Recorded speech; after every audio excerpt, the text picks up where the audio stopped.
Good Sunday afternoon to you. I'm Storm Surge 7 meteorologist Brian James. I want to update you on the possibility of some snow around here on Christmas Day for the high plains, but also the likelihood that we'll have some cold air invading the area on strong north winds. So get ready for a little blast of winter just as we head toward Christmas. We're looking at the water vapor imagery right now across the U.S. The brighter white areas indicate where there is some moisture. The darker areas of where things are a little bit drier. And the storm system we're watching is still back across the Pacific Northwest. It's this little twist you see in the moisture and some of the cloud cover as well. And this storm has to drop down toward the southeast, but of course that track is what's going to be important. So let's take a look at what the two computer models are showing. This is going from Christmas Eve to Christmas Day, and we're looking at midnight right now, and you can see the area of low pressure, the upper level low, is tracking its way out of southeastern Colorado and into the high plains. So we'll advance this, and you can see it's up toward Dalhart a little bit, then it makes its way down toward the southeast, probably pretty close to, I'd say, around Claude or Clarendon, and then from there it drops off toward the Red River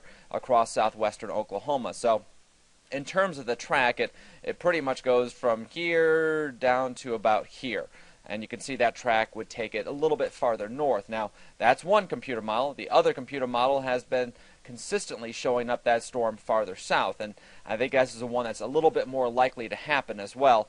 You can see the forecast track would take it, and you can watch, and I'll put this in motion, you can see how it drops it all the way down across the southern part of our area, and then even farther south, all the way down closer to Dallas by the time it's all said and done. So we'll put this in motion. You can watch the track drop down to the south, actually even closer to Lubbock, and then making its way toward Dallas as we head through the day on Christmas Day. And this is looking at noon here on Christmas Day, and by then a bulk of the snow would be done. But how much snow would fall? Now, that's a good question. We have another model that we look at to kind of give you an idea of what we're looking at in terms of snow totals. And the areas in blue, the first lighter shade of blue is pretty much that transition to a couple of inches. So it looks like the eastern third of the Texas Panhandle and also the Oklahoma Panhandle will have the best chance to see 2 or more inches of snow. This model is also showing some spots could be picking up in excess of 4 inches of snow in a few isolated areas. That's not out of the realm of possibility if this storm does track farther south. So the areas that we're going to be watching are primarily the eastern Panhandle. I would say roughly a line east of Guyman to Childress for the best possibility of heavier accumulations.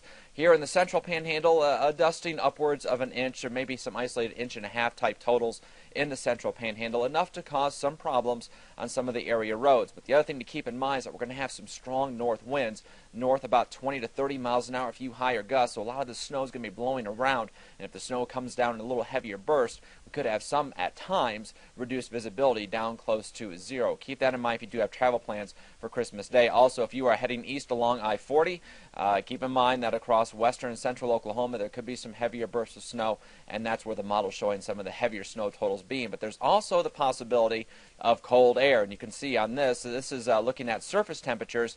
You can see the 20-degree line is already at the Canadian River by Christmas morning as we're opening up presents, and as we head through the day, that cold air is going to hang around. So temperatures during the day, Christmas Day, only in the 20s, and it looks like wind chill values will be down close to 0 most of the day. Strong north winds around 20 to 30 miles an hour. As we head toward Wednesday morning, the day after Christmas, look at the cold air that's situated across especially the Oklahoma Panhandle, northern Texas Panhandle. There could be some spots down close to 0 for air temperatures. Thankfully, though, by then, the winds will be a lot lighter. Keep it tuned. We'll, of course, keep you updated as we get closer to Christmas. And don't forget, I'll have more weather information coming up on Pro News 7 at 5:30 and 10. Hope you will join us.